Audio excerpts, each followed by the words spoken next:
Hello everyone, আসসালামু আলাইকুম। ইফতারের পরপর হাজির হয়ে গেলাম জিভে পানি আসা একটা রেসিপি নিয়ে।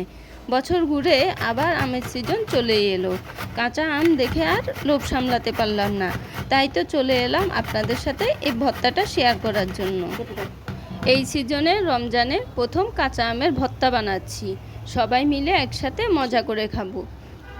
এই ভর্তাতে আমি তেমন কিছু ইউজ করিনি, খুবই সিম্পলভাবে ভর্তাটা বানাচ্ছি। জাস্ট দুটো কাঁচামরিচ, 2 টেবিল চামচ চিনি আর সামান্য পরিমাণ লবণ দিয়ে ভালোভাবে কচলে মেখে নিয়েছি।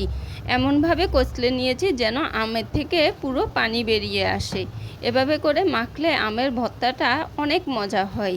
চাইলে একটু গুঁড়া দুধও দিতে পারেন, আমি দিলাম না আর কি। আমার এই আমের ভর্তা দেখে কারো জিভে পানি আসলে কিন্তু আমি দেই না, নিজ দায়িত্বে বানিয়ে খেয়ে নেবেন।